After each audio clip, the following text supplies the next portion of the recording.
Matthew chapter 22 and 29. Yahushua answered and said unto them, Ye do err, not knowing the scriptures, nor the power of Yahweh.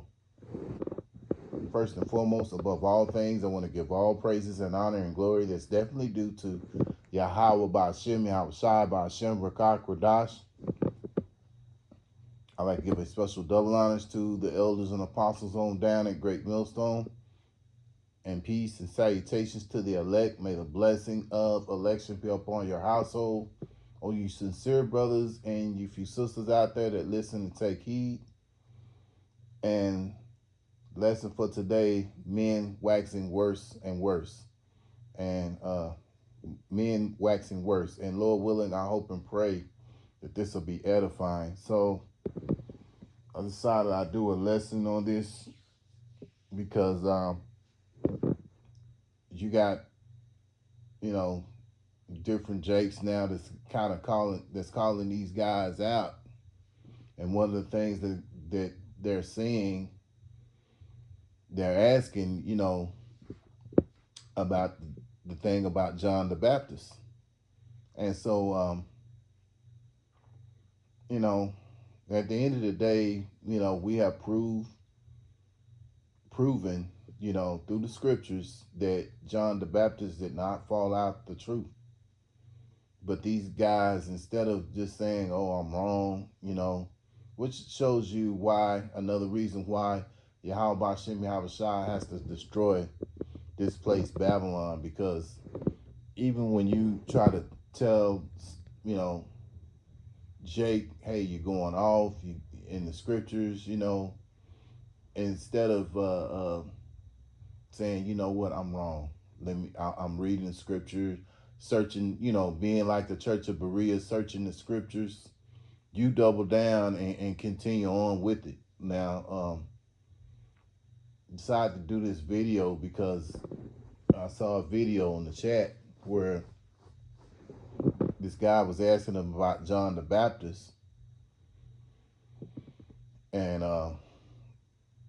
they said something about he should have kept on preaching, which is stupid, really stupid, because you err not knowing the scriptures. If anyone really knows the account of John the Baptist, which the account is given in John chapter 4, Salakia, Matthew chapter 14.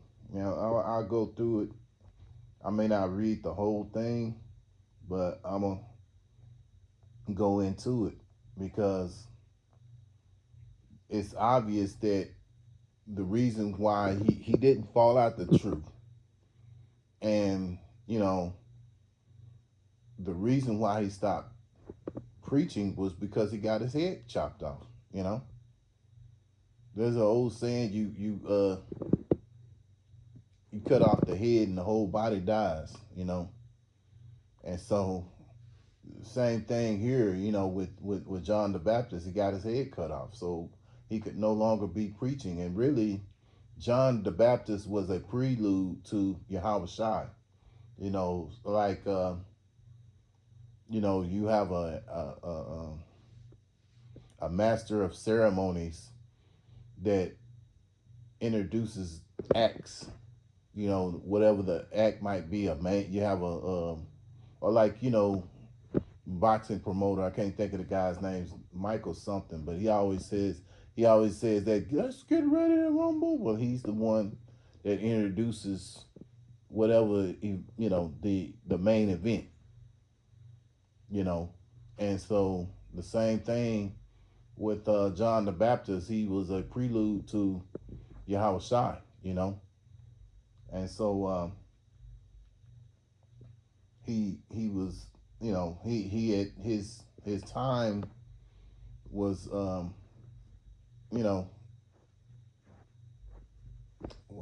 do I want to put this? Basically, once Yahushua came on the scene, his time in the ministry was up, and he had got his head chopped off, because he had prophesied Yahushua, contrary to what these Jake's out here, and I know it was, one of them is IUSPK, that's saying this, and guys like that, they're waxing worse. They're not, giving you the truth, man. You need the truth, and we as defenders of the gospel, that's our goal, to make sure that you get the truth, the whole truth and nothing but the truth. So here's the count in Matthew chapter 14. Um, I'll start here in verse 1. At that time, Herod, the tetrarch, um, heard of the fame of Yahushua, and said unto his servants, "This is John the Baptist. He has risen from the dead," saying, so they knew all about reincarnation, and therefore mighty works do shew forth themselves in him. For Herod had laid hold on John and bound him and put him in prison for Herodias' sake, his brother Philip's wife. For John said unto him, "It is not lawful for thee to have her." Yeah, so Herod was having sex with, committing adultery with Philip's, Philip's wife.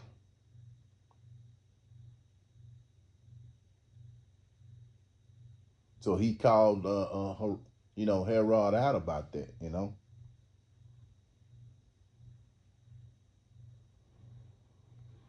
And when he would have put him to death, he feared the multitude, because they had counted him as a prophet. But when Herod's birthday was kept, the daughter of Herodias danced before them and pleased Herod. That's crazy. He's sitting up here looking at his niece, and that pleased him to see her dancing. Crazy.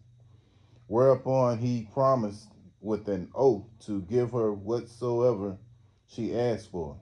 And she, being before instructed of her mother, said, "Give me here John the Baptist's head in a charger." And the king was sorry, nevertheless, for the oath's sake, and them which sat with him at meat, he commanded it to be given her. Yeah, see, he came up with that. He had to come up with that oath, and basically, she came up with that idea, and it wasn't her idea; it was really her mother's idea. So that's what her mother told him. Just to show you how wicked she was. And he felt sorry, but nevertheless, because he had made that oath in front of everybody, in front of other men, he was bound to it. And he sent and beheaded John in the prison. Verse 11, and his head was brought in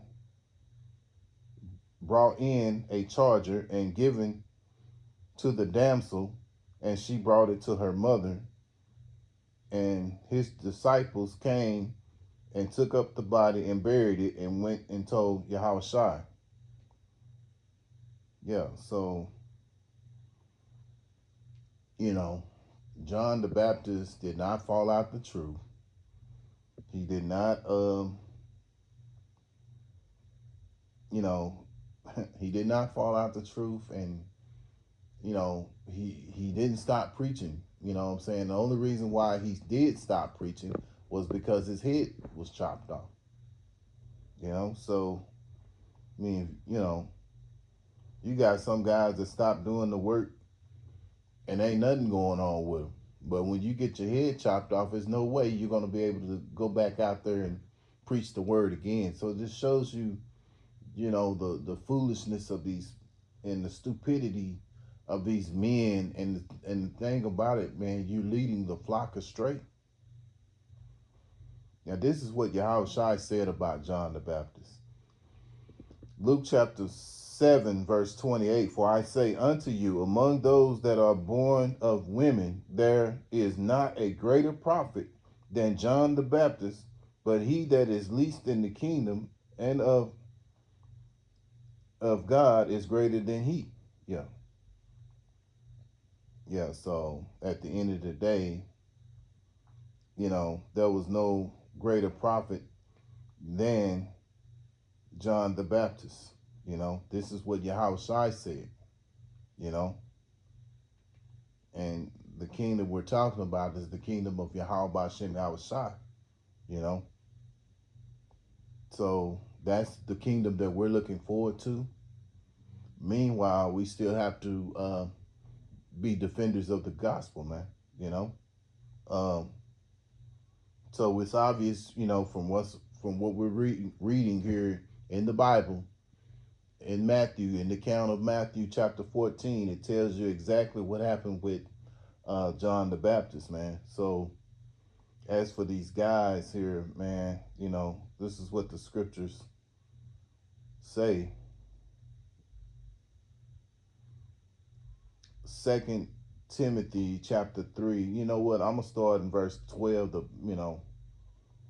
Yea, all that will live godly in Hamashiach Yahushua shall suffer persecution. And really, this is part of that persecution. I mean, happening to go to work day in, day out, be amongst non-believers, you know, um, working paycheck to paycheck, maybe bad credit, whatever, you know what I'm saying? Uh, and the prices, the cost of living is increasingly going up, and then on top of that, dealing with, you know, these reprobates who, you know, try to teach the Bible, and I can't even say it's a try. They're just saying whatever they say, and it's nothing that's, a lot of what they're saying is not the truth, you know. But we're living in those times, and like I say again, that's part of the persecution as well, happening to,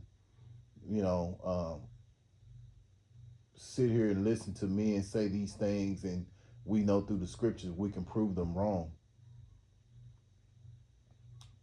Verse 13, but evil men and seducers shall wax worse and worse, deceiving and being deceived. Yeah, so these men, like, the men of IUSPK who sit there and say that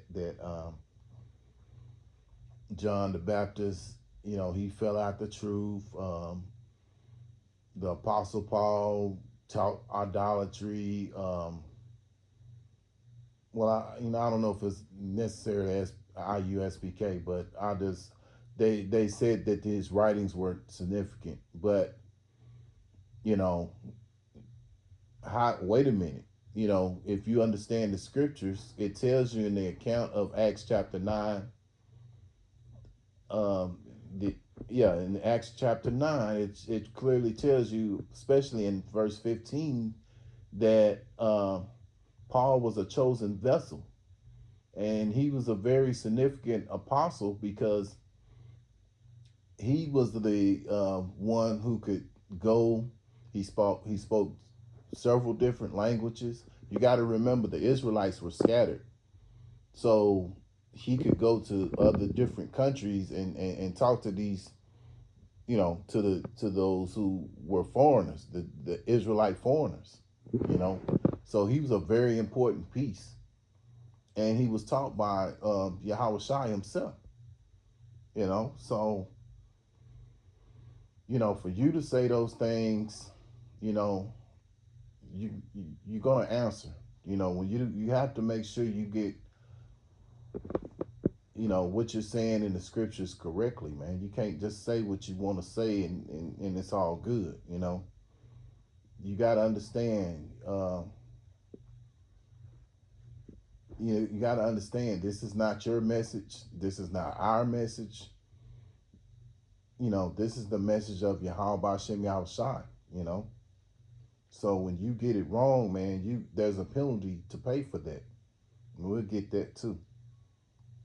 So they're waxing worse right now. These guys out here, these false camps, as well as these Christian churches, they are waxing worse, deceiving and being deceived. Um, let's see.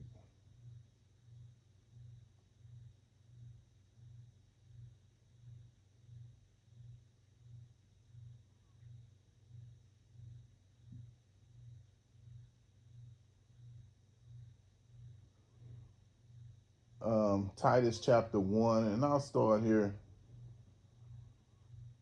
um, in verse 9. Holding fast the faithful word as he have been taught, that he may be able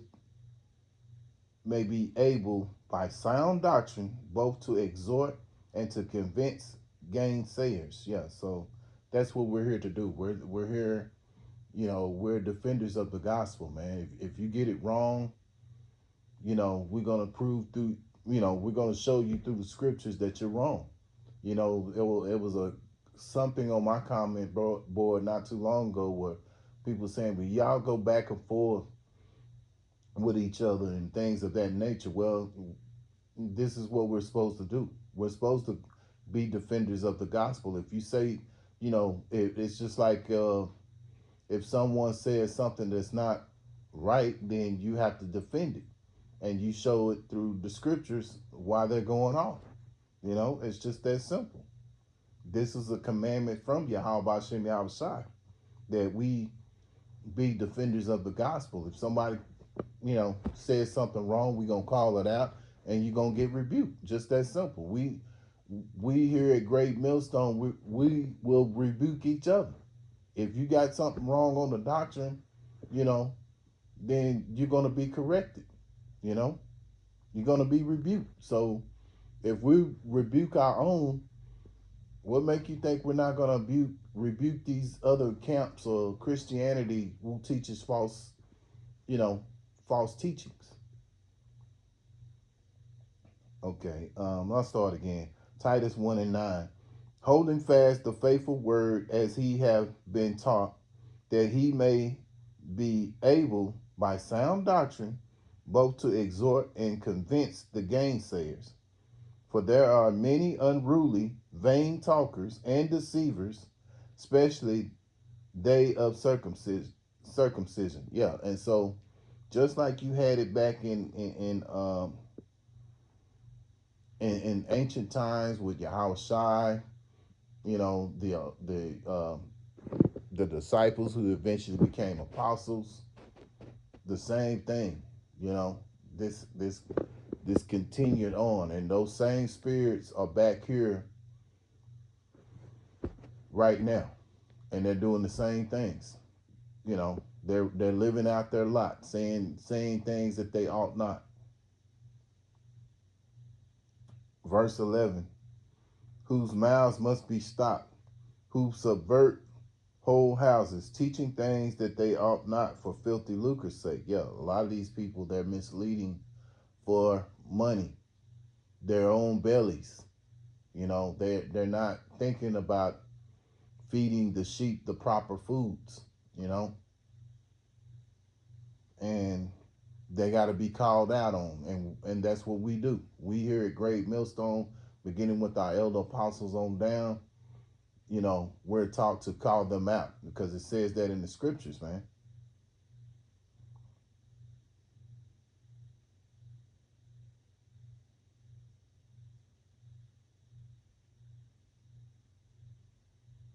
Yeah, so a lot of these guys, they're getting paid, man, and so it is what it is. But they don't realize the seriousness of this. And it tells you, you know, um, and I'll get to it, Matthew chapter 12. And I'll finish off with another scripture after that, and we're going to close it out. Matthew chapter 12 and verse 36. But I say unto you that every idle word that men shall speak, they shall give an account thereof in the day of judgment. Yes. So these men who sit here and say these false, bring out these false teachings, saying that John the Baptist fell out the truth, that Apostle Paul taught idolatry, Yahweh Shai is not our Lord. They're going to have to answer for that. All these different camps that have taught things that they ought not, they're going to be dealt with, man. They got to answer to Yahweh Shem Yahweh Shai. And so, also, being defenders of the gospel, we want to give the right message, because there may be someone in y'all's flock and these false camps that may hear and say that and realize that, hey, you going off, and which could possibly be of the elect. And Elder Apostle Tahar on down, I've always said that there may be men in these groups that may be real sincere, have the zeal, but not according to knowledge, but they want to hear the truth. They're searching for the truth, and just like we were when we first started, we didn't, not every brother came in and knew that they was an Israelite, came immediately into GMS. I know, speaking first and foremost with myself, I didn't, come in first with GMS. I came in with learning things through IUIC. But the further along I got, and then the guy I was learning it from, which Friday and Saturday didn't sit right with me. The Sabbath always being on Friday and Sabbath. On Friday and Saturday, this didn't sit right with me. I always thought something was off with that. But one day he happened to send me a video of Great Millstone. So, that was, as you say, rest was history. So by that, later on down the line, I realized, I was like, man, this is the, GMS is the only one that's got the real truth. And so I've been listening to GMS ever since, and the rest is history, So, but anyway, that was just my own personal story. But there are many brothers out there that came in, through other different, different groups or what have you, and eventually they came on to GMS, because GMS is the only one. Great Millstone is the only one who preached the true doctrine of Yahweh Shem Yahweh Shai. They stick right with the scriptures, man. They don't go off and say these wild, crazy things that these other groups say. Somebody's got to be there to tell the truth, and Great Millstone is the only group that's telling the truth, man. Okay, Revelations chapter 22 and 19, Salaki for my rant, but the truth is the truth. Yeah, Revelation chapter 22, verse 19. And if any man should take away from the words of the book of this prophecy, yes. So if you taking away the words of the Bible and you saying, you making it out to what you wanted to say, or making it out to what Esau teaching you to tell them, because you got some of these people that's on that 501c, and people are getting paid to mislead the sheep. We're not here for filthy lucre's sake. We're here to give the right doctrine, man, because we know our lives are on the line if they're not. See, they lack the fear of Yahweh Shem Yahweh Shai. So I start again. Revelations 22 and 19. And if any man shall take away from the words of the book of this prophecy, Yahweh shall take away his part of the book of life, and out of the holy city, and from the things which are written in this book. Yeah. So that's big and very scary, man. You don't want to, the scriptures tell you in Hebrews, it is a fearful thing to fall into the hands of Yahweh Shem Yahweh Shai. So, that being said, you want to be fearful of, watch what you're saying, man. Make sure your T's are crossed, and, your I's are dotted, man. You know, because it's no playing around with the doctrine. You can't go off on the doctrine. So, Lord willing, I hope and pray that this is edifying. Once again, I want to give all praises and honor and glory that's definitely due to Yahweh Ba'Shem, Yahushai Ba'Shem, Rakakwadash. Special double honors to our elders and apostles on down at Great Millstone, and peace and salutations to the elect. Till the next time, Lord willing, I'll say shalom.